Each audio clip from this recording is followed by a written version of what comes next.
futuro está em nossas mãos. Diga: o futuro está na minha mão. Não é isso que a Bíblia diz? Aquilo que eu semear, isso também eu quê? Colherei. Mas eu primeiro preciso. Você quer ver Deus fazer muitos milagres na sua vida? Comece a ser um testemunho vivo para abençoar as pessoas que precisam, né? Isso faz a diferença. Ainda de manhã, posso falar do testemunho da senhora? Toma liberdade. Não é meu testemunho, mas eu vou roubar. De manhã, irmã, nós estávamos falando aqui sobre EBF, e aí ela falou assim: ó, eu fui comprar a peça de mussarela lá, né, que estava combinado, e quando cheguei lá, a pessoa não quis cobrar. Quando soube que era para um trabalho para as crianças, não quis cobrar. Falou para ela: não, essa eu pago. Sabe o que é isso? Deus dá semente. Se você entender e colocar realmente, né, a sua posição, Deus vai responder. O futuro está nas suas mãos. O que você fizer vai provocar o céu e vai se derramar sobre a terra. Então, passa agora, a partir de agora, a entender esse mistério, a viver essa proposta, a assumir essa posição de que tudo que você precisa, Deus já tem preparado para você. O que está faltando? Você desejar e se posicionar, né? Batei e pedis e que mais? Clama. Você precisa se posicionar. Você pede, você bate, você se dispõe e você recebe, você assume, você toma posse. Então é hora de nós mudarmos a nossa configuração. Eu sei que não está fácil. A gente está vivendo um tempo onde as pessoas estão ficando extremamente ligadas ao que eles veem. Pode ver, passa na televisão, as pessoas brigam para ter as coisas. É o que ele vê. Vem uma propaganda, às vezes até não é boa, mas a pessoa quer ter aquilo. Vocês já repararam? Ou só eu que reparei? Vocês já viram que de repente a pessoa aparece com metade da cabeça raspada, metade não raspada, e tem um monte de gente que corre lá, vai na cabeleireira e fala: eu quero igual aquela. Não é? Pinta de azul. Outro dia eu fui num lugar, o rapaz estava tão tatuado, que eu não sabia se era ele ou se era uma cobra. Então, pescoço, rosto, a orelha, a nuca, os braços, ele estava com uma camiseta, os braços dos dois lados, a unha dele era pintada de preto. Eu falei: uau, para que ele fez isso? Será que ele não gosta dele mesmo? Ele queria se envergonhar daquilo que ele é? Porque não existe razão para alguém mudar tanto a configuração da sua própria vida. Nós precisamos entender que Deus está disposto a nos mudar, mas para melhor, a nos estabelecer de uma forma a ficarmos perfeitos. O inimigo é que quer tirar o nosso brilho e colocar dúvida, colocar medo, colocar, sabe, a pessoa se sentir inferiorizada, a pessoa ter que chamar atenção, a pessoa ter que demonstrar que ela é rebelde. Mas com Deus não. Jesus veio para ensinar o quê? Amor, servir, estar junto. Então tudo que você precisa, Ele já tem preparado. O que falta? Posicionamento para tomar posse. Você está preparado para isso? Deus deixou a sua palavra registrada na Bíblia para que nós pudéssemos revê-la sempre que fosse necessário, para que vivêssemos o melhor que Deus preparou para cada um de nós, porque uma grande promessa pode ser devastada pela desobediência de um princípio. A gente não percebe. Ele colocou na Bíblia tudo registrado para que a gente entenda que os princípios dele são para ser seguidos. Mas a gente, de repente, quando menos espera, aparece alguém e começa a ditar novas normas, e a gente esquece as coisas de Deus e acha que nós temos que seguir pelas coisas do mundo. Alguém perguntou, alguém outro dia falou, né? Mas as mulheres estão, né, em situação difícil nos empregos, nos trabalhos. Fala a verdade, você nunca viu tanta mulher trabalhando, é ou não é? Tem muitas pessoas trabalhando, e tem mais. Tem muitas grandes executivas dirigindo empresas multinacionais. Não é mais aquela história, a gente está vendo a propaganda aí, não, elas ainda estão menos, tal menos. Isso não é verdade. Hoje as mulheres já se posicionaram, já sabem quem elas são, elas não estão onde elas não querem estar, porque onde elas querem estar, elas estão. Se ela, às vezes eu vejo na televisão aquela propaganda política, mulher, você tem que ser política, você tem que ser isso, você tem que ser aquilo, fica tranquilo, porque aquela que quer, ela está, ela participa, mas o mundo tenta empurrar, como se fosse uma competição entre homens e mulheres. Já reparou? A mulher tem que lutar, e aí a mulher fala assim, mas eu gosto de cuidar do meu filho. Não, você não pode ser inferiorizada. Desde quando cuidar de filho é ser inferiorizada? Eu lembro da minha mãe, ela gostava dos 4 filhos dela, e tratava os 4 filhos dela, e gostava de ficar com a gente, mesmo quando ele estava doente, de fazer uma comida que agradava as crianças, e às vezes à tarde fazer um bolinho, um negócio para a gente brincar, comer o bolo e tal, e aí eu via nela prazer, eu nunca vi nela sofrimento por isso. Mas hoje há uma mídia declarando que há sofrimento quando ela quer cuidar da família, quando ela quer amar o marido, quando ela quer viver junto ali, as mulheres tomando um cafezinho, batendo um papo à tarde, ou até trocando alguma informação. Nossa, que pesar! O mundo está empurrando as pessoas, e as pessoas não estão percebendo, as pessoas estão sendo empurradas e não estão percebendo. Então é hora de nós voltarmos para a Bíblia. Por quê? Porque os princípios da Bíblia não são para destinar sofrimento, mas são para destinar realização. Quando Deus cria o homem e a mulher, Ele cria 2 metades. 2 metades. Se você tivesse 2 pés esquerdos, como você ficaria? Seria legal? E se você tivesse 2 pés direitos? Seria legal? E se você tivesse 2 corações, mas não tivesse nenhum pulmão? O homem é perfeito, Deus é perfeito. Deus criou o ser humano para ser perfeito. E quando Ele coloca essa comunhão, Ele quer dizer assim, ó, você vai achar a sua metade. Você vai achar aquilo que contempla o que te falta. Você vai andar junto, você vai estar próximo e pronto. Então, quando eu olho para os princípios da Bíblia, eu não vejo sofrimento, não vejo dor, não vejo aquelas apelações que a gente vê na televisão muitas vezes. Eu vejo realização e paz. Ele já preparou tudo que nós precisamos e deixou escrito para isso. Mas aí vem uma declaração que o próprio Jesus falou. Ele disse com todas as letras. Foram lá e perguntaram para ele, quais são os 2 mandamentos, quais são os 10 mandamentos de Deus? Ele falou, eu vou resumir em 2. O primeiro qual era? Qual era? Você percebe? Amar a Deus sobre todas as coisas. Quando eu amo a Deus sobre todas as coisas, eu entro debaixo da orientação de Deus, eu entro debaixo da proteção de Deus, eu entro debaixo das circunstâncias, das realizações que Deus preparou para mim.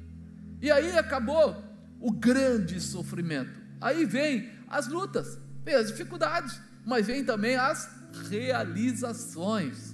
O Senhor verdadeiramente tem tudo que você precisa. Então, quando Ele falou para honrar a Deus, ou colocar a Deus acima de tudo, colocar Ele em primeiro lugar, dar a Ele toda a honra, eu não estou falando de novidade, porque quando eu volto na Bíblia, e eu vou lá no livro de Provérbios, eu olho Salomão, o homem que foi chamado de sábio, o homem que foi chamado de mais rico, o homem que teve todas aquelas coisas que você sabe. Olha o que diz aqui Provérbios 3, versículo 9: honra o Senhor com a tua fazenda, com as primícias de toda a tua renda, e se encherão os teus celeiros, abundantemente transbordarão de mosto os teus lagares. Se eu resumir esses 2 versículos, vai ficar assim só: honra o Senhor e se encherão os teus celeiros. Só isso. Você honra a Deus e Ele cuida de você. Você entra na intimidade com Ele e Ele trata você como filho. Você busca por Ele e você encontra nele a resposta para as suas saídas. É simples, é simples. É um princípio que Ele coloca, o princípio da honra, né? Tem vários princípios na Bíblia, da obediência, da riqueza e todos que Ele ensina. E você tem que apenas, então, somente entrar nessa dimensão dos princípios de Deus. É como se eu quisesse saber qual é o caminho entre São Paulo e de repente o litoral, e eu coloco o GPS, ele vai me dar 2 caminhos daqui de São Paulo, de São Bernardo, vamos falar assim, ou você pega Imigrantes, ou você pega Anchieta. Tá, mas aí eu entro numa rua qualquer, saio para o lugar errado, e ele fala o quê? Recalculando, volte para o teu lugar. Se você quer chegar onde você falou que quer chegar, você vai ter que voltar para a direção que é a correta. Por isso que ele deixou os princípios e deixou registrado, para que a gente não perca a direção, não perca o objetivo, mas se nós errarmos, ele nos ajuda a voltar para esse objetivo. Qual? De colocar Deus em primeiro lugar, de honrar Deus, de valorizar a presença de Deus. E é importante lembrar que o que você faz hoje te estabelecerá para o futuro. Se você plantar tomate, não vai nascer laranja. Tudo que você semear, isso você colherá. Então, o que eu estou hoje me preparando, o que eu estou hoje buscando, o que eu estou hoje fazendo, eu vou colher amanhã. Se eu estou andando com Deus, estou buscando em Deus, estou amando Deus sobre todas as coisas, estou colocando Ele em primeiro lugar, o meu destino é o céu. O meu destino é viver e reinar com Cristo. O meu destino é ser abençoado naquilo que o Senhor já preparou para mim. Eu simplesmente vou pegar o caminho correto e vou chegar à realização. Isso precisa entrar no nosso coração, porque muita gente tem o hábito de reclamar, mas quando ele volta para olhar para a sua própria vida, ele não percebe que ele já saiu da rota, que ele precisaria recalcular, que ele precisaria voltar à posição. Para quê? Para que ele pudesse ter a bênção de Deus sobre a vida dele. Isso é o que diz aqui em Eclesiastes 11. Olha o que ele fala: lança o teu pão sobre as águas, depois de muitos dias o acharás. Você vai achar. Você semeia, você colhe. Reparte com 7, ainda até com 8, porque não sabes que mal haverá sobre a terra. Dai e dá-se-vos-á, boa medida, recalcada, sacudida, transbordante, vos trarão no vosso regaço. Reparte. Estando as nuvens cheias, derramam a chuva sobre a terra, e caindo a árvore para o sul ou para o norte, no lugar em que cair, ela ficará. Então, estando as nuvens cheias, derramam a chuva sobre a terra. Não tem outro jeito. A chuva só cai quando as nuvens estão. Quando você olha para o céu e está azulzinho, limpinho, é sinal que não vai chover. Mas a água que está preparada para derramar na tua plantação está nas nuvens. Eu começo a perceber que Deus se move por seus princípios. Não adianta, eu sou químico, não, eu sou engenheiro, não sei das quantas, eu sou físico, pode ser o que você quiser, mas o princípio de Deus está estabelecido: sem água nas nuvens não há chuva, e pronto. E aí você começa a entender que muitas vezes você não está se preparando para receber o que Deus tem. Quem observa o vento nunca semeará. Quem fica preocupado como estão as coisas não vai semear. Quem olha para as nuvens nunca vai colher. Se ele começar a ficar preocupado com o mundo, ele não vai realizar o que é o preparo, o que é aquilo que está sendo preparado para realizar. Assim como tu não sabes qual o caminho do vento, nem como se formam os ossos do ventre da grávida, assim também não sabes as obras de Deus, que faz todas as coisas. Amado, nós vemos as pessoas, mesmo os grandes físicos, os entendidos aí, eles vão até uma certa parte, dali para frente eles se enroscam. Tem momentos que as coisas ficam difíceis. Eu lembro quando começou a história da clonagem, a ovelha Dolly. Não, agora nós clonamos. Passou um tempo, a ovelha morreu. E eles falaram: e agora? Não entenderam por que ela morreu. Aí começa a descobrir: foi por isso. Mas daqui a pouco dá outro problema. Mas por quê? Porque tem alguém que criou tudo isso, tem alguém que gerou tudo isso. Quando o homem nem sabia o que ele era, alguém já sabia toda a destinação. Esse é Deus. Ele já sabe tudo que você tem e tudo que você precisa. Pela manhã semeia a tua semente, à tarde não retires a tua mão, porque tu não sabes qual prosperará, se esta, se aquela, ou se ambas igualmente serão boas. Você não sabe, mas você não pode parar de semear. Você não pode ficar fora. É como se dissesse disso tudo aqui, o resumo é: a colheita pertence a quem semeia. Ou seja, os princípios te reservam respostas. Quando eu andar pelos princípios, eu vou viver as respostas de Deus. Quando eu andar pela minha visão, eu vou colher a resposta do mundo, e eu preciso entender essa diferença. A colheita é a resposta da semeadura. Diga: a colheita é a resposta da semeadura. A riqueza é a resposta da realização do princípio de Deus. Quando eu entendo isso, eu entendo porque é que para cada situação o Senhor coloca um princípio. Você quer ser cheio do Espírito, cheio da presença de Deus? Não é com dinheiro que você vai ser, é com jejum, é com oração. Eu quero ter a riqueza na minha vida, eu quero ser muito rico. Não é mais com a oração. Agora você vai cumprir o princípio de entregar, de confiar no Senhor. Ele vai dando para a gente cada uma das declarações ligadas à resposta que nós buscamos ou precisamos.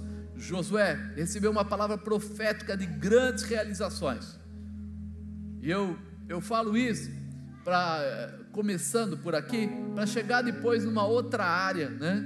Porque muitas vezes a pessoa não entende. Apóstolo, eu tenho uma promessa. Você tem uma promessa? Tenho. Por que não está acontecendo? Para um pouco e avalia se você está dentro dos princípios de Deus, dentro daquilo que está combinado entre você e Deus e você. Se você está cumprindo com aquilo que te foi entregue, ou o seu chamado. Porque muitas vezes as pessoas pensam, sabe aquela história que eu falei outro dia? Uma vez salvo, sempre salvo. Aqui dá para perceber que não. Ou nós temos um comportamento adequado, ou nós não temos um comportamento adequado. Se nós temos um comportamento dentro dos princípios, nós temos a promessa de Deus. Se nós não temos um comportamento dentro dos princípios, nós não vamos viver a realização do Senhor. Não é castigo, sou eu que saio fora. Se eu pegar a estrada, ao invés de ir para o litoral, pegar a estrada Castelo Branco, eu vou andar horas e não vou chegar a Santos, não vou chegar de repente aí a todo o litoral sul. Mas por quê? Porque eu estou indo na mão contrária. Os princípios de Deus são isso, nos dirigem na direção, no objetivo e no propósito de Deus.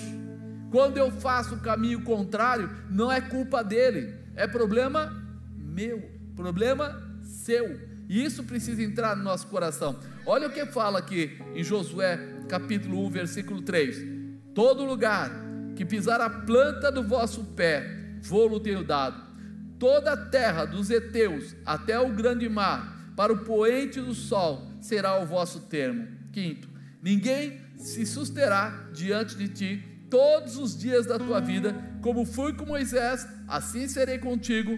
Não te deixarei, não te desampararei. Esforça-te, tem bom ânimo, porque tu farás a este povo herdar a terra que jurei aos seus pais que daria. Então somente esforça-te, tem muito bom ânimo, para teres o cuidado de fazer conforme toda a lei que meu servo Moisés te ordenou. Dela não te desvies, para que prudentemente te conduza por onde quer que andares. Não se aparte da tua boca o livro desta lei, porque então farás prosperar o teu caminho, e então prudentemente te conduzirás. 9. Não te espantes, porque o Senhor teu Deus é contigo, por onde quer que andares. Olhando para este trecho, pensando em Josué, você fala assim: o que é que pode impedir Josué de atingir uma grande vitória? Nada. Se ele andar dentro desta orientação, dentro dos princípios que Deus colocou, então somente esforça, tem muito bom ânimo, para teres o cuidado de fazer conforme toda a lei que meu servo Moisés te ordenou. Dela não te desvies, para que prudentemente te conduza por onde quer que andares. Então ele fala assim: não importa onde você esteja, fica dentro da orientação, fica dentro da palavra que Moisés colocou sobre a sua vida, e você não terá problemas. Apenas se esforce, tenha bom ânimo. Por que ele colocou se esforce e tenha bom ânimo? A palavra aqui é de vitória. Por que ele tem que se esforçar? Porque é sabido por todos nós que enquanto estivermos na terra, vai aparecer pessoas que vão dar ideias fantásticas. Para que gastar esse dinheiro e ofertar, se você pode gastar esse dinheiro em passear? Para que você vai fazer isso, vai ir para a igreja, se você pode ficar em casa? Veja, você não precisa ir cultuar, você pode orar sozinho, você não precisa disso. E aí começa a vir uma porção de palavras que são contrárias a tudo aquilo que Deus já colocou na sua vida, e você nem percebe. Por isso ele fala: esforça-te e tem bom ânimo. Ele está dizendo assim: não vai ficar sendo levado por ventos, não vai sendo enganado, não vai sendo manipulado, não vai sendo realmente tocado de forma... Eu falo que ano de eleição é fantástico. Eu nunca vi ninguém ruim no ano de eleição, vocês já viram? Tem o bom, tem o melhor e tem o ótimo, mas ruim não tem ninguém.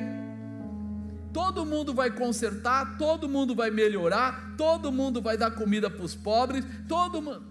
Mas por que não faz isso nos outros anos? Não precisa chegar nesse dia, tem tanto tempo para fazer isso, faz no outro tempo.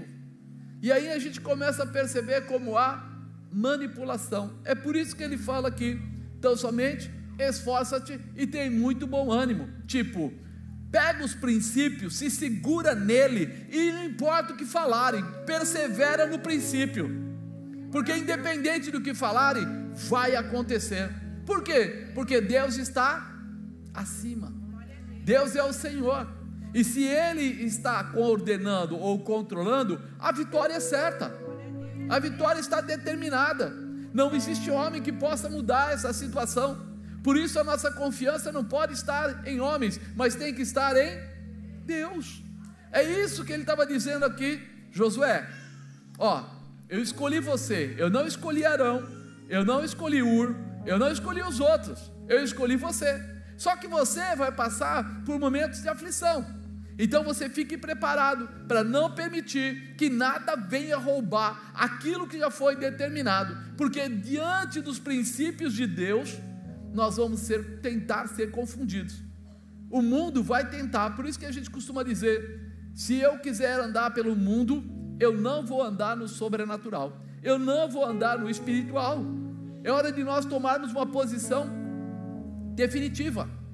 Maior é aquele que está comigo do que tudo que está no mundo. Eu vou olhar para Ele, eu não vou me deixar levar por momentos, dor e sofrimento, dúvidas, medos e incertezas. Por quê? Porque o Senhor é o meu pastor, Ele é meu Deus. Eu estou ligado nesse Deus todo poderoso para vencer qualquer situação. Obedeça exatamente, né? Ultrapassar as muralhas de Jericó. Já pensou? Esse homem, quando chega aqui, ele fala assim, ó, Deus preparou para ele vencer 31 reis. Quantos reis? Ele queria dizer 31 nações. Guerrear é bom, mas é guerra demais para qualquer um, né, irmão? Fala a verdade. E guerrear com 31 nações, sendo que se você procurar ler na Bíblia, ou mesmo ler livros históricos, você vai descobrir uma coisa, que o povo de Israel era mal armado. Ele não era bem armado.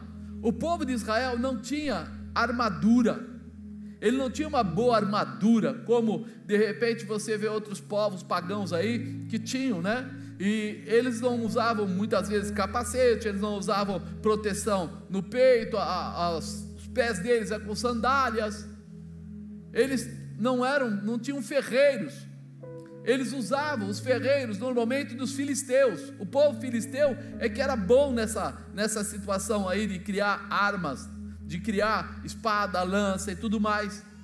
E de repente você fala, poxa, como é que esses caras vão para uma guerra sabendo que tem tudo isso? E o Senhor deu a eles o que?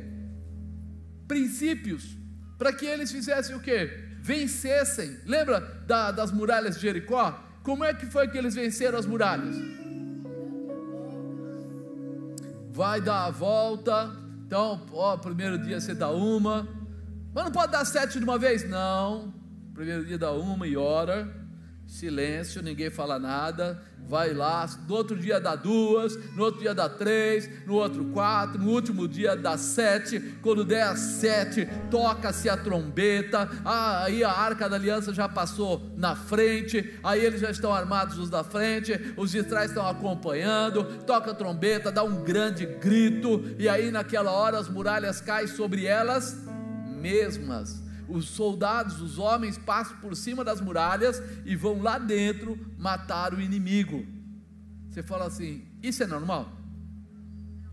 Isso é anormal, isso é sobrenatural, mas ele obedeceu a orientação.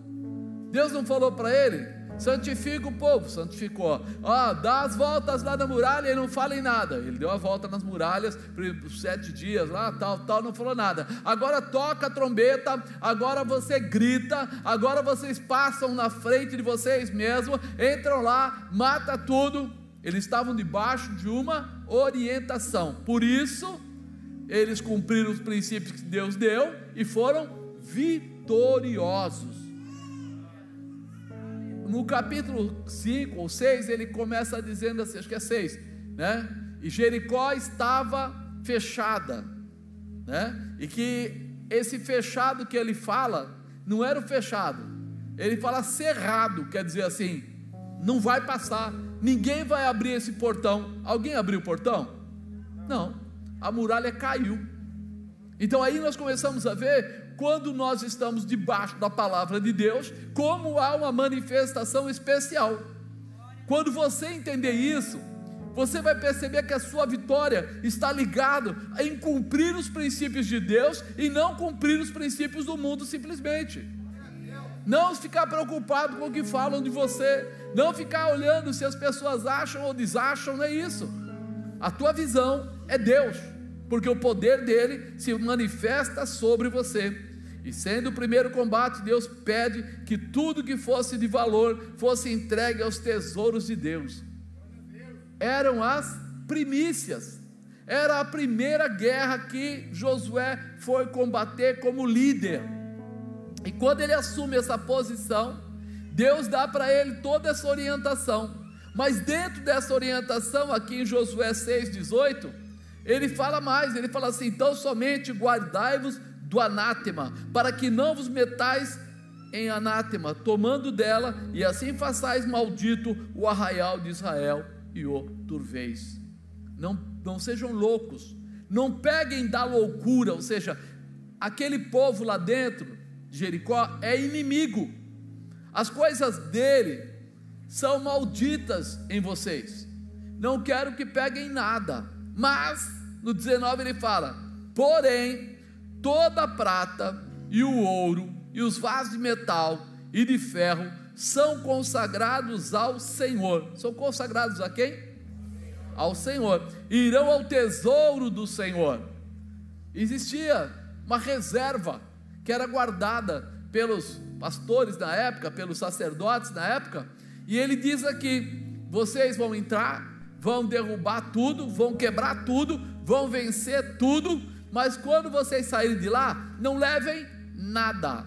A única coisa que vocês vão levar vai ser a prata, o ouro, os vasos de metal, de ferro, eles são consagrados a Deus. Não vão pegar nada, tudo aquilo pertence a Deus. O restante pode botar fogo, que não tem mais nada a ver. E de uma forma clara, era a primeira grande vitória da liderança de Josué. Deus estava iniciando com ele. Depois dessa tinha mais 30 guerras para ele pelejar. E aí Deus mostra para ele, se você quer ter uma colheita absoluta, quer ter uma colheita grandiosa, pois nessa primeira guerra, nesse primeiro momento, você vai ter que honrar a Deus, vai ter que entregar as suas primícias a Deus, porque serão os seus primeiros frutos. Primeira resposta, primeira razão, primeira realização, primeira honra que você vai dar a Deus. Ele entendeu? Sim, ele entendeu. Ele passou isso para o povo e deixou para eles esse ensinamento, né? Porque essa honra pertencia a Deus. Lembra do nosso tema? O futuro está nas nossas mãos. Ele começou já vencendo, fazendo um estrago tremendo, e aí a coisa continua. Ele se disponibiliza a obedecer o ensinamento de Deus e cumprir a palavra de Deus. ele se disponibiliza, mas ele era líder, e ele tinha todo um grupo que estava abaixo e andando com ele. Seria loucura tentar mexer em qualquer coisa, qualquer daquelas situações. Por quê? Porque pertencia a Deus. Diga, princípios de Deus não são para ser contestados, são para ser realizados. E até hoje tem acontecido isso muito no meio dos cristãos. Eu acho que talvez pelo delivery da vida, né? A agilidade, as coisas que querem ser rápidas, as pessoas querem o fast food, querem aquela coisa agora. Então para as pessoas é assim: se não for exatamente o que eu quero, não está bom, então tem que ser do jeito que eu quero. E isso entrou nas pessoas de uma forma tão complicada, e não só de hoje, mas desde o passado, que as pessoas começam a contestar. Para que Deus precisa de dinheiro? Deus não precisa de dinheiro. Ele diz que é o dono do ouro da prata, ele é do céu, ele construiu a terra, ele não precisa de dinheiro, e ele não precisa mesmo, mas ele precisa de pessoas que sejam fiéis. E se você não é fiel no pouco, você não é fiel no muito. Ele não vai te colocar no muito, porque você não merece. Você não é fiel, você não vai andar. E aí muitas vezes a gente não percebe porque Deus coloca certas situações da vida da gente. E a pessoa fala assim: está difícil, está isso, está aquilo. Ele fala: calma, cara, Deus está olhando para você e experimentando se você é capaz de ser fiel aos princípios que Ele declarou. Se você não é fiel no pouco, como é que Ele vai te colocar no muito? Como é que Ele vai te dar grandes coisas na sua mão? Como é que Ele vai mudar a sua casa ou abençoar os seus filhos e estrutura, se você já hoje, com quase nada, já dá trabalho?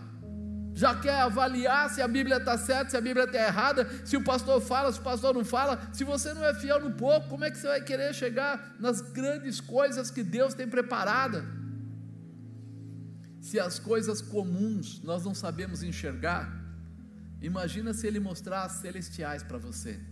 Se Ele disser para você que você vai viver e reinar com Ele 1000 anos, como Jesus diz lá no Apocalipse. O que será que é viver e reinar 1000 anos? Não, isso daí é só para enganar a gente, só para empolgar a gente. É por isso que vai ficando mais difícil a cada dia as pessoas pregarem o livro das revelações, o Apocalipse. Sabe por quê? Porque se a pessoa não acredita nem no que ele está vendo, nem no milagre que ele recebeu ontem, ele vai acreditar que ele vai ter um novo nome, vai sentar numa mesa com o Senhor, vai banquetear, não vai mais ter dor nem sofrimento, vai viver a alegria, o gozo, a paz e a realização. Ele vai falar: não, acho que isso é meio fantasia, isso está longe, eu não sei se eu chego até lá. E ele perde a visão do vale a pena se esforçar, ou o esforça-te e tem de bom ânimo, que foi falado para Josué. Mas a gente percebe como nem todo mundo, mesmo estando junto com pessoas espirituais, é espiritual o suficiente para se posicionar. No meio deles tinha um dos líderes lá chamado Acã. Olha o que fala aqui no versículo 20: e respondeu Acã a Josué e disse: verdadeiramente pequei contra o Senhor Deus de Israel e fiz assim e assim. Quando vi entre os despojos uma boa capa babilônica, 200 ciclos de prata, uma cunha de ouro do peso de 50 ciclos, cobicei-os, tomei-os, e eis que estão escondidos na terra, no meio da minha tenda, e a prata debaixo dela. O que esse Acã fez? Ele tomou uma atitude totalmente contrária ao ensinamento.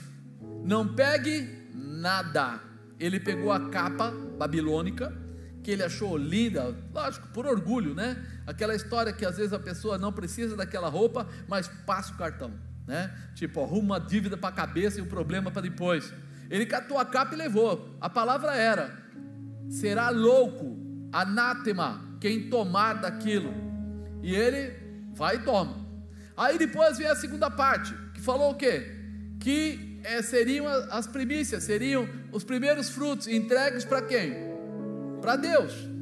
O ouro, a prata e as coisas de metal. e ele vai justamente e pega o quê? Ele fala 200 ciclos de prata, uma cunha de ouro do peso de 50 ciclos. Então ele toma uma atitude totalmente contrária à orientação. Ao invés de ele dar as primícias, entregar as primícias, ó, está aqui, eu cheguei naquela sala, quando eu cheguei lá, tinha esse ouro, tinha isso, eu levo lá e falo, ó, está aí, ó, sacerdote, estava lá na sala tal. Não, ele leva embora para a casa dele, ele enterra dentro da casa dele, mas diz que nada ficou oculto para Deus, porque os olhos de Deus estão onde? E aí de repente Deus, a gente sabe que o nosso irmão aqui Josué ficou numa situação difícil. Por quê? Porque ele saindo de Jericó, a próxima guerra que eles tinham que batalhar era na cidade de Ai. Ele manda, de repente ali, ele envia alguns olheiros, eles vão lá, dão uma olhada, olha a cidade e falam, ó, essa cidade não tem muralha, fácil de chegar. Essa cidade não tem um grande exército, fácil de vencer. Vamos levar 2 ou 3 mil pessoas para lá, de soldados, e a gente vai vencer facinho. Mas por quê? Porque eles viram a presença de Deus na primeira batalha. Então para eles seria mamão com mel, tranquilo. Nós não vamos nem fazer força, deixa o resto dos soldados descansando, para que não haja nenhuma dificuldade, para que a gente alcance. Mas só que de repente eles chegam nessa cidade, entram lá com os soldados, e o exército da cidade de Ai vem e fere 36 deles, e eles saem fugindo, saem correndo, e aí no meio do caminho eles dizem que ficam na pior, abatidos, e quando chegam para Josué, Josué fala, não é possível, nós fomos derrotados, o que todo mundo vai dizer? Que aquela primeira parte foi um golpe de sorte, e ele começa a ficar muito triste, e ele vai fazer o que todo crente gosta de fazer. Quando dá errado, o que o crente faz? Aí ele vai orar, enquanto não deu errado, ele está todo pimposo, né? Todo bonitão, não, com a gente é assim mesmo, porque Deus fala com a gente, Deus faz, Deus isso, né? Mas quando deu errado, ele cai de joelho, e ele caiu de joelho, e ele foi chorar para Deus, Deus querido, Deus, já virou oração assim? Deus, o Senhor sabe do meu sofrimento, Deus falou para ele, epa, o que está acontecendo aí, ô Jô, está acontecendo o que aí, o que pegou? Olha aqui o que a palavra diz, e prevaricaram os filhos de Israel no anátema, porque Acã tomou, isso no capítulo 7, tomou o anátema, e a ira do Senhor se acendeu contra os filhos de Israel. Eles já não estavam debaixo da bênção.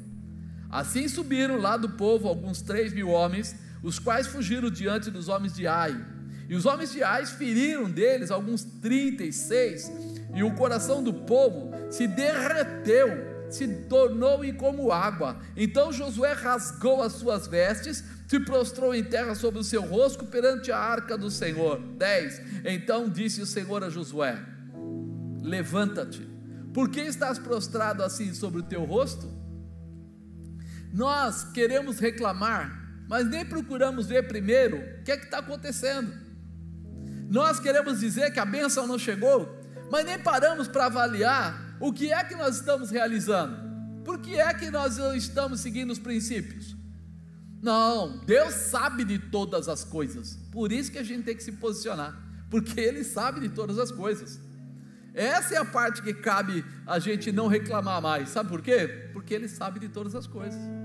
Ele sabe quando nós estamos fazendo certo, Ele sabe quando a gente está tentando maquiar uma situação, Ele sabe quando nós estamos dando jeitinho, Ele sabe quando a gente está pronto para reclamar e dizer até que o dinheiro não dá, que o tempo não dá. Fala a verdade, quantas vezes você procura saber se a pessoa tem tempo para orar e a pessoa diz que não tem tempo para orar, mas quando você olha, ele está, de manhã ele faz aquela academia para poder ficar bem fisicamente, né? E às vezes à noite ele também faz mais alguma outra coisa que ele tem que fazer, ele lê o livro, ele faz outras coisas, mas quando você fala para ele se ele tem tempo de orar, o que ele diz para você? Rapaz, minha vida é tão corrida, que olha, inclusive, a sexta-feira nem fui nesse happy hour da empresa. Sempre vou, mas nem fui. É tão corrida que ele não tem tempo para Deus, mas ele acha tempo para as outras coisas. E aí que as coisas ficam difíceis. Israel pecou, Deus falando com ele, e até transgrediram o meu concerto que eles tinham ordenado, e até tomaram do anátema, e também furtaram, e também mentiram, e até debaixo da sua bagagem o puseram, pelo que os filhos de Israel não puderam subsistir perante seus inimigos, porquanto estão amaldiçoados. Não serei mais convosco, se não desarraigares o anátema, o louco do meio de vós.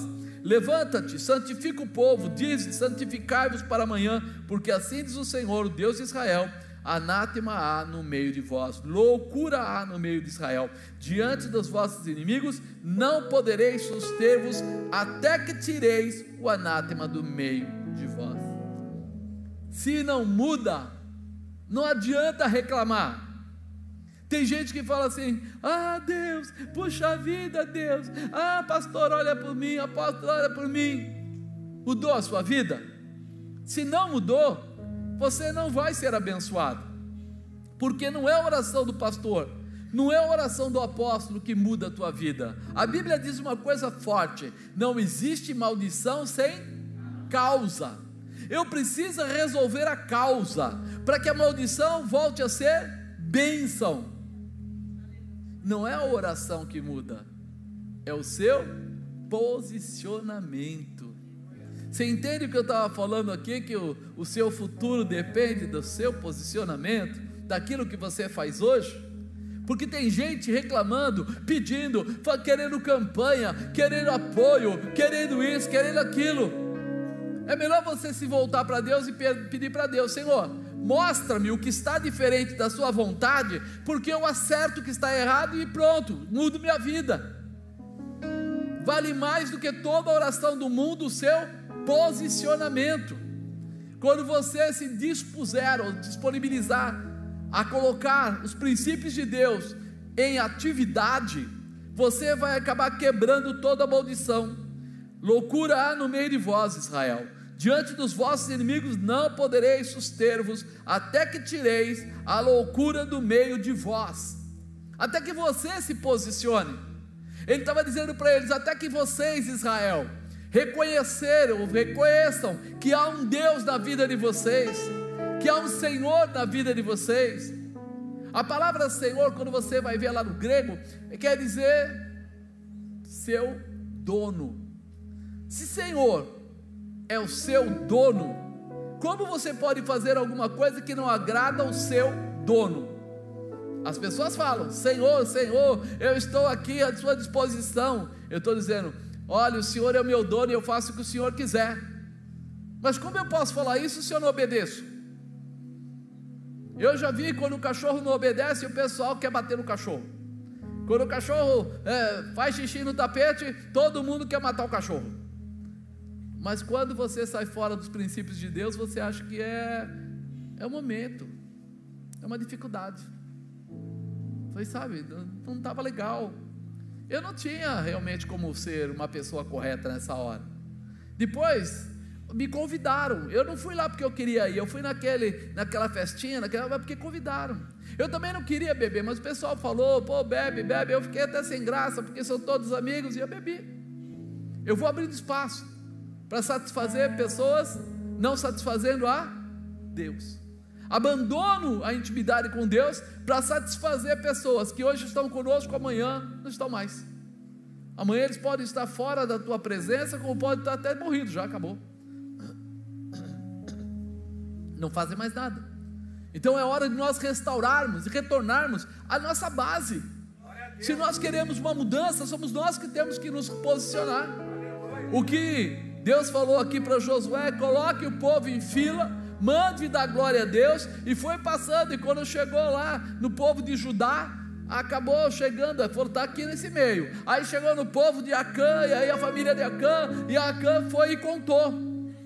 Aí ele falou: filho meu, peste glória ao Senhor, Deus de Israel, e faze confissão perante ele, e declara-me agora o que fizeste, e não me ocultes. Deus já mostrou, está aqui, foi o Acã. Agora, não falou assim, o que ele fez, falou assim, foi ele.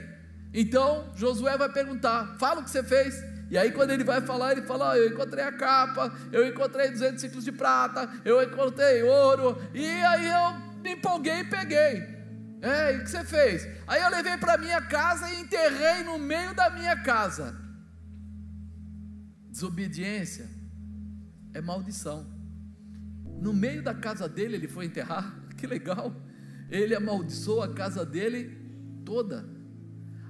Quando a gente olha para isso, a gente começa a pensar quantas vezes nós perdemos a visão do que Deus tem para nós, e quantas vezes nós trazemos para dentro da nossa família, porque, querido, seu filho está vendo o seu comportamento, sua esposa, seu marido está vendo o seu comportamento, seus companheiros estão vendo o seu comportamento, seu líder está vendo o seu comportamento. Não adianta você falar que é cristão só porque você tem Bíblia, só porque você visita a igreja. A grande verdade é o que nós fazemos vai demonstrar, vai sinalizar a que nível nós estamos. Quando ele fez isso, ele pensou em ficar bem financeiramente, ele pensou que aquele momento era um momento importante para ele. Imagina, ele pensou assim, eu vou ficar com um monte de prata, um monte de ouro, e minha vida está garantida até quando eu morrer, né? Meus filhos vão ter também, eu dou garantia para mim, garantia para eles. Só que é interessante, por quê?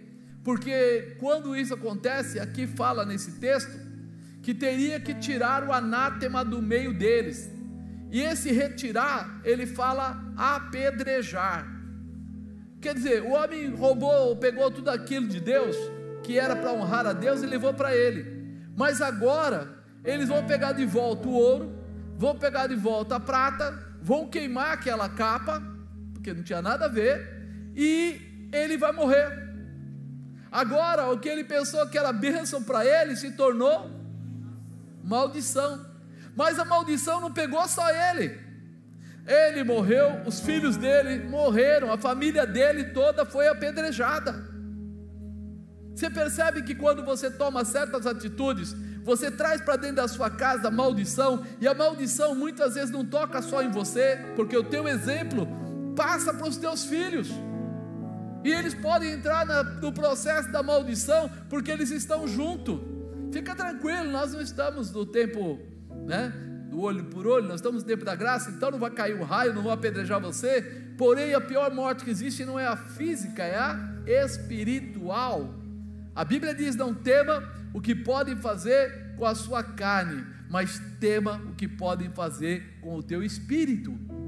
E nós hoje, porque ninguém joga uma pedra, tem tanta gente brincando aí, tem no carnaval, tem fazendo graça com as coisas de Deus, mas não cai um raio, mas não cai uma pedra, mas ninguém faz isso. Querido, fica tranquilo, Deus separa os que são seus, e vai chegar um dia que vai ter nossa entrada na presença de Deus, e aí eles vão descobrir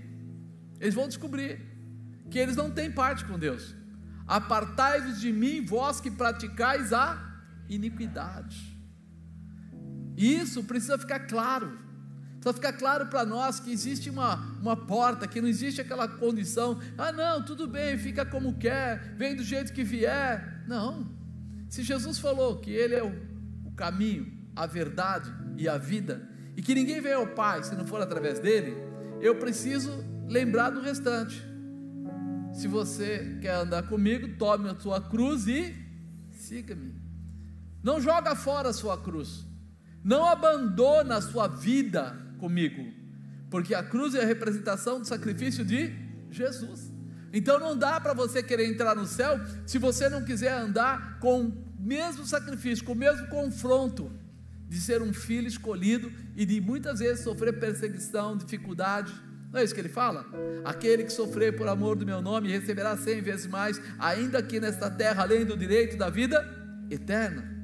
Então nós precisamos olhar e perceber assim, peraí, aquele homem perdeu a sua bênção, se distanciou da sua bênção, O que ele pensou que ele estava fazendo para trazer uma grande realização para ele, para a família dele, trouxe maldição para ele e para toda a família dele. Por quê? Porque ele não se atentou aos princípios de Deus. Ele não entendeu que a nossa vida sem honrar a Deus não serve para muita coisa, para não falar que não serve para nada. Não serve, porque se nós queremos um dia ir para o céu, se queremos um dia estar em Cristo, Jesus, Ele é o caminho para te levar até quem? Quem? A Deus. Se Ele é o único intercessor entre os homens e Deus, se você diz que ama Jesus, mas não quer honrar a Deus, é sinal que você não vai chegar onde você espera, porque Ele é o caminho, a verdade e a vida.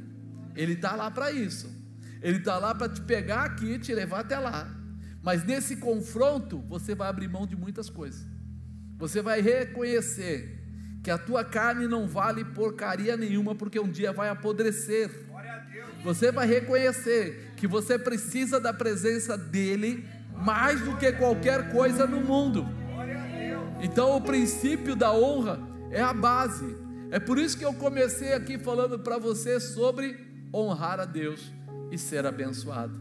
Falando do teu comportamento, faça tudo que você puder hoje.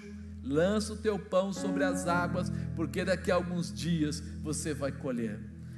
É o teu comportamento que vai gerar. Por isso eu mostrei para você que quando Josué tinha toda aquela palavra, meu irmão, eu não vi outro que tenha tanta palavra de bênção seguida. São 9 versículos, um atrás do outro. Assim como fui com Moisés, assim serei contigo. Sabe o que diz a Bíblia? Que Moisés falava face a face com o Senhor, que foi um dos poucos que teve essa intimidade com Deus, se não o único, que podia falar face a face.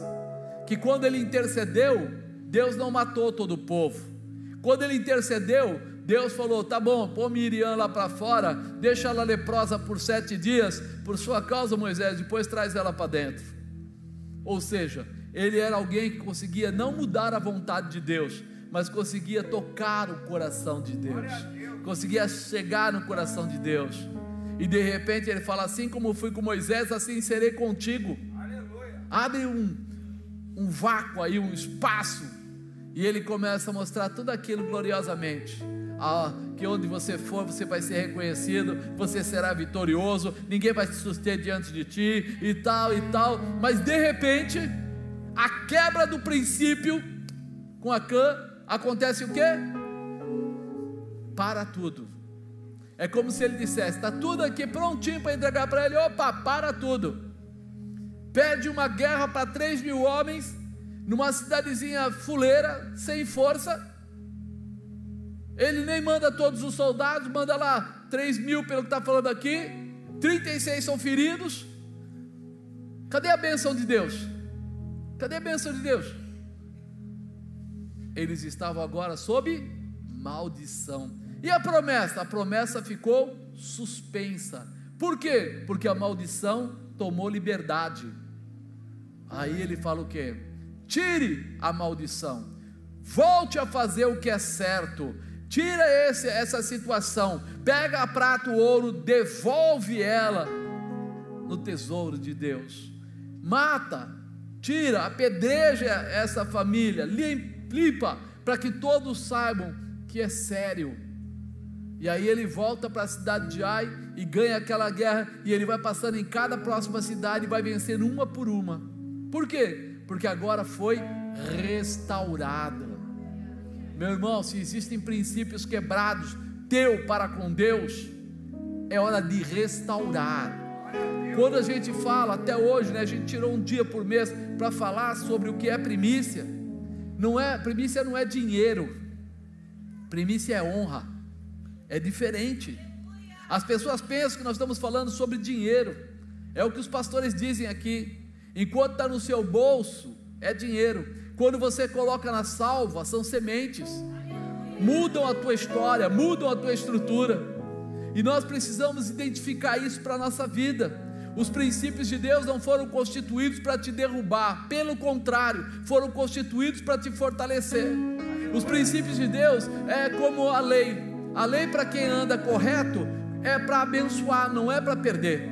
Quando você está dentro das leis aí, né, pública, quando vem alguma dificuldade, você chega lá e mostra. Deixa eu ver o documento do seu carro. Você mostra, IPVA pago, tudo certinho. O guarda fala: pode prosseguir, senhor. Por quê? Porque você quebrou aquela barreira através do que era certo. Está dentro de um princípio. Com Deus é a mesma coisa. Ele é o Senhor do princípio. Ele colocou cada norma de procedimento para que você seja abençoado. Você é abençoado, sua casa é abençoada, seus filhos são abençoados, sua esposa, seu marido é abençoado, sua empresa é abençoada, seu trabalho é abençoado, tua saúde é abençoada, teu dinheiro é abençoado. Você tem a rede de bênçãos de Deus voltadas para você.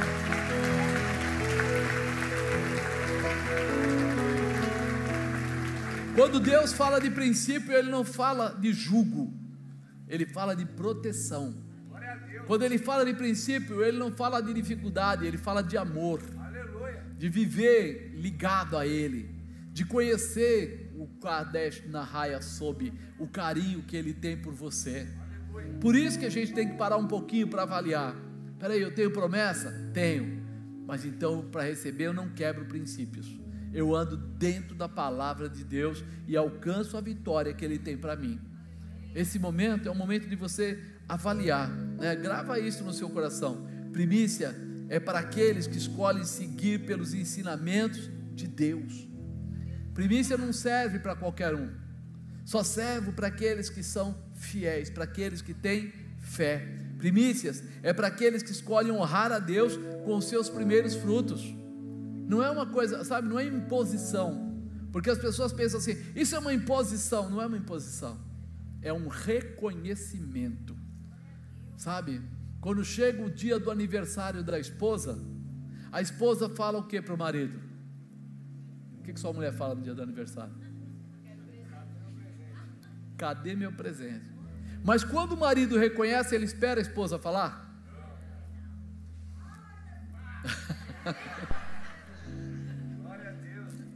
Quando o marido sabe, ele se prepara. Ele já semana anterior, ele fala: semana que vem é aniversário da minha esposa, então eu vou preparar alguma coisa, mesmo que ele não tenha dinheiro, mas de manhã cedo, o café da manhã vai para a cama. Mas de repente, se ele sabe alguma coisa que ela gosta, ele vai procurar fazer, ou vai procurar comprar, se for possível, se tiver dinheiro, mas para mostrar o que para ela? Que ela é especial na vida dele. Agora eu te pergunto: Deus é especial na sua vida? Você precisa de ordem para dizer que você tem que honrar a Deus? Você precisa que eu pegue a Bíblia: irmão, olha aqui o que está escrito, você tem que honrar a Deus? Você precisa que seu pastor chegue para você e fale: irmão, você tem que comprar um presente para sua esposa. Esposa, você tem que comprar um presente para o seu marido. Queridos, vocês têm que honrar o marido e a esposa por amor, não por obrigação. Tem muito casamento que vira obrigação, acaba logo. Quando não acaba, por algum motivo não acaba, virou mais queda de braço do que relacionamento. Fica um tentando mostrar que não vai ajudar, não vai fazer, não vai poder. Parou. Quando Jesus fala que Ele é o noivo e que a igreja é a noiva, Ele está falando disso, de amor, de relacionamento, de reconhecimento, de estar junto. E quando há um relacionamento, nós, com o Pai, o Filho e o Espírito Santo, nós geramos frutos espirituais, nós geramos coisas grandes da parte de Deus. Nossa casa é abençoada, nossa família é abençoada, nossos filhos são abençoados, debaixo da palavra de Deus. Amém, amado? Por isso hoje é um dia especial, porque nós entregamos aí nosso dízimo, nossas primícias, mas mais que isso, a gente relembra, e normalmente acontece justamente no dia posterior à Santa Ceia. Isso já é de propósito. Mas por quê? Porque na Santa Ceia nós reconhecemos o milagre da salvação, e no dia seguinte a gente reconhece a nossa dependência de Deus, porque Deus amou o mundo de tal maneira que enviou a santa ceia para nós, enviou o seu Filho unigênito, para que todo aquele que nele crê não pereça, mas tenha vida. Você imagina, quando a gente está falando de Deus, que não é jugo, não é peso, é satisfação. Nós não estamos na igreja por falta de opção. Nós muitas vezes deixamos até de contar para os outros, mas a nossa obrigação era contar para todo mundo: eu faço parte da igreja de Cristo, eu tenho autoridade em mim por aquilo que eu realizo. A minha igreja, o meu povo, meu grupo de trabalho é cheio do poder, da graça, da unção, da autoridade, da presença, da realização de tudo que Deus colocou. Lembra disso, o futuro está nas suas mãos. Diga: o futuro está na minha mão. Você quer bênção? Está na sua mão. Você quer viver a glória de Deus? Está na sua mão.